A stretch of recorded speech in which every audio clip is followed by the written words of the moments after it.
Good morning po, Billy Pascual, nagbabalik po. Good morning po dito sa Saudi Arabia. Balik po tayo sa AutoCAD. Topic number 20 po tayo. Ang title po nito is UCS and Plan Command. So currently ito po yung ginagawa kong another type of structure ng underground water tank. Pero this time 2,600 capacity yung volume ng tubig niya na kayang ikarga. So, dito may naka-open po tayo. Pinapakita ko po dito yung previous na nagawa na natin before. Ang topic ko doon nung previous is world system coordinates. So, dito naman yung user coordinate system, UCS, and then plan command. So, mapapansin nyo po dito, nasa zone 3.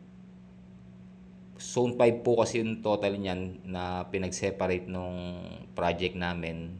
Yung tinatawag na zoning. So, pinapakita ko po dyan yung exact location and then yung pagkaka-orientation nung structure nung building nung underground water tank natin. So, naka-ready na po yan. So, ito naman po yung tinatawag na IFC or Issue for Construction na makikita nyo dito, magkasing shape sila. Pero dito, hango pa lang ito sa IFC na yung pinaka coordinates nito na pinapakita dito sa IFC is luma pa. Hango pa sa ibang location. Kaya ang aim nitong topic po natin ngayon is i-locate natin yung proper orientation ng building dito sa currently na updated na world system coordinates ng survey group.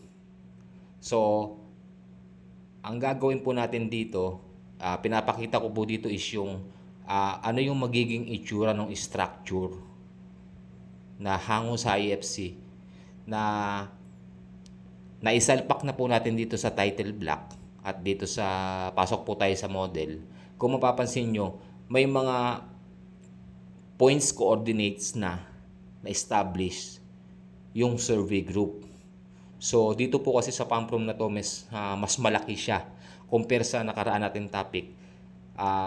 So pinapakita ko po dito yung paano natin siya parang kung sa madaling pagpapaliwanag po.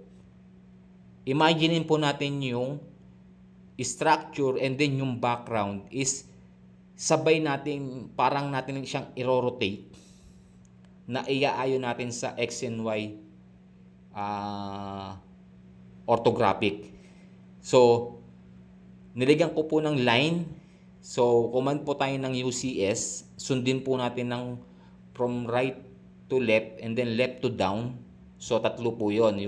Command tayo ng UCS and then ang kasunod po niyan plan command po, plan. So pag na-enter na po natin yung plan, double enter po tayo. So mapapansin nyo, yung buong structure and then kasabay yung background is na-rotate na po siya. So napihit na po natin yung orientation ng building. So dito naman po naglalagay po ako ng arrow na yan po yung magiging guide natin para maiayon natin yung pagkaka-orient ng building sa X and Y orthographic. So, the same process po kanina, UCS po tayo. So, dito naman magiging dalawang points lang po ang gagawin natin. Doon sa points na WT8 and then papuntang WT1. So, same process kanina, plan command po ulit tayo and then double enter. So, mapapansin nyo, hindi lamang po yung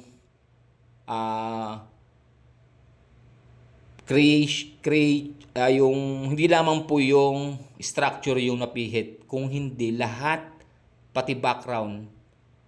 Imaginein po natin na yung buong laman ng AutoCAD natin ang ipinihit natin ang in-rotate natin, hindi lamang po yung mismong structure. So mapapansin nyo yung background na iba na siya ng pagkaka-orient sa kanina. So dalawa po yung ginawa natin dito na file. So ito po yung nakaayon na sa X and Y niya. Ito na yung tinatawag na UCS na gagamitin natin na naka ayon sa X and Y. So dito kinuha natin yung yung structure na ang gagawin natin dito i-align natin base dito sa existing na UCS natin at para ma-isalpak natin itong IFC doon sa established na natin na coordinates points. So gagawin po natin dyan, i-align po muna natin yung mismong, naka-block po kasi ito yung block niya, dito sa pagkaka X and Y niya. So, pag nag-align po tayo, i-no po natin, meaning hindi natin babaguhin yung scale kasi napaka-importante yung scale po dito, and then yung WCS, UCS, and then plan command na siyang pinaka major topic, major concern ng topic natin. So established na po yung mga puntos dito as per po sa geotechnical investigation ng survey. So ano ang gagawin natin para ma-double check natin yung mga puntos na yan? Na-i-discuss na po natin yan sa previous na topic natin. Since meron siyang or related siya dito sa dinidiscuss natin, isasama po natin siya sa topic natin. Ngayon, paano natin malalaman na yung puntos dito is nakatama dito sa ginawa nating Excel? So click lamang po natin yung points and then LI, enter.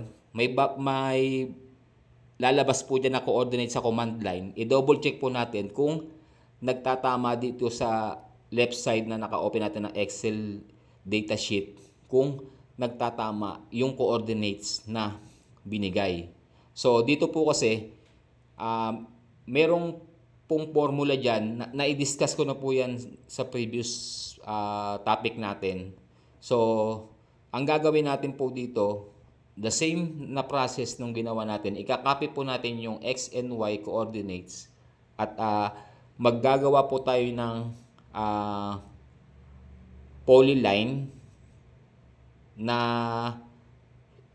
automatic na pong ibibigay ni Excel sheet kay AutoCAD yung mga project coordinate system na given ng northing easting. So dito command po tayo ng PL polyline, enter, and then i-paste po natin dito sa command line yung nilalaman ng formula ng WT1 to WT8 na puntos.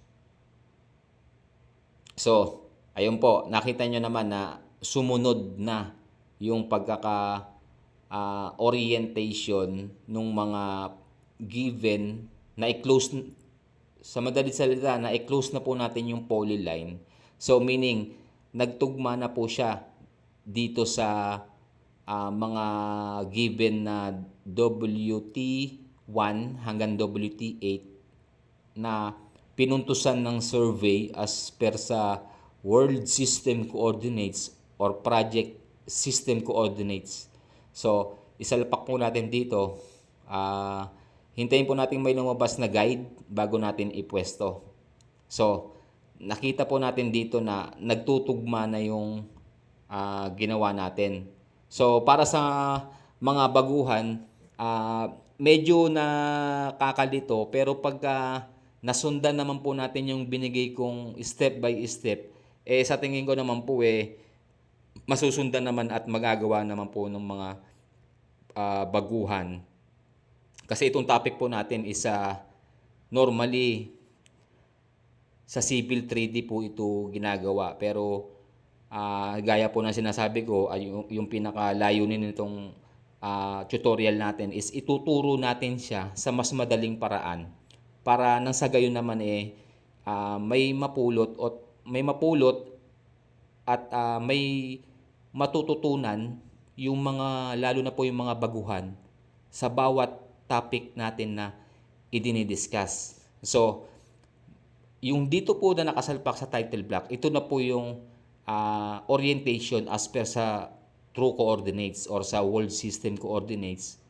And then, yung kabilang file naman po is nakaayon naman siya sa user coordinate system or UCS na tinatawag natin. Pero wag po kayong mag-alala. Yung sa UCS na nakasalpak natin sa kabilang file, once na kinopy natin dito, at take note lang po, pag nag-copy po tayo at ipe-paste na po natin sa kabilang file, wag po natin kakalimutan na laging paste to original coordinates para yung orientation ng building sa kabila, kahit iba man ang orientation niya, at ikakopy mo na dito, isasalpak mo na dito sa kabilang file, wala pong mababago sa WCS na tinatawag. Bakit?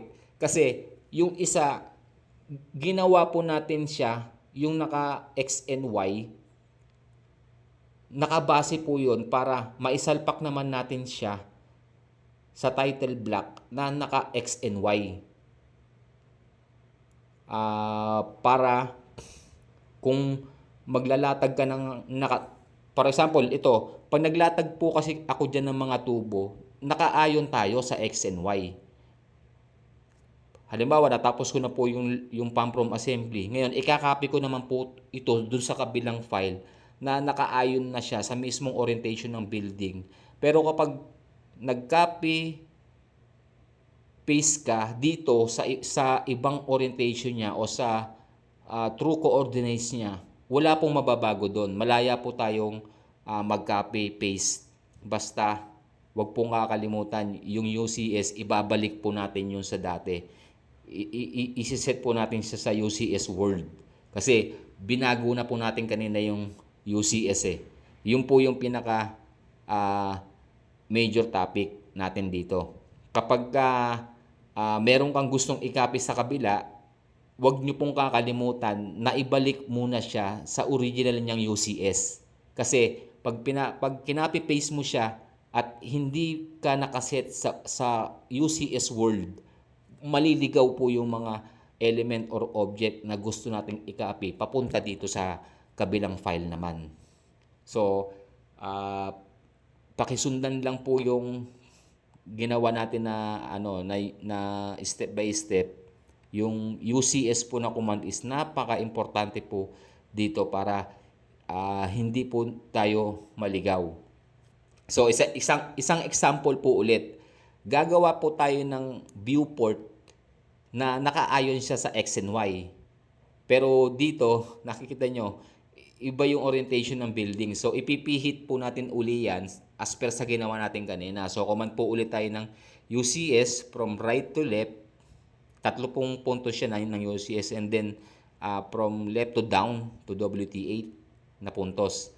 So, same process kanina, plan command and then double enter. And then hanapin natin yung pagkaka-orient. Ayun, naka-orient na po sa X and Y orthographic. So, balik po tayo sa WT8, UCS po tayo, down sa WT1. Sorry. So, same process po, plan command, and then double enter. Napansin nyo, kung ano yung pagkaka-orient kanina dun sa model, nagawa na natin dito. So, normally, ganun po kasi ang nangyayari. Pag gumawa ka ng viewport na bago, kung ano po yung itsura sa model, sa unang-unang binuksan mo yung model, ganun po ang magiging itsura. Kaya, obligado po tayong iset uli sa UCS and plan command yung panibagong viewport na gagawin natin. So, sana po marami kayong natutunan. Tuloy-tuloy po ang pagtuturo ni Billy Pascual para marami pong matutunan yung mga baguhan. Request ko lamang po, request ko po paki-follow and subscribe po sa aking social media platform. Marami pa po tayong topic na i-discuss. Marami pa po tayong mga bagay na dapat matutunan, both AutoCAD and Autodesk Revit. So, Billy Pascual po uli. Maraming salamat po sa patuloy na nanonood. Maraming salamat po sa patuloy na mga sumusuporta. Billy Pascual po, maraming salamat po.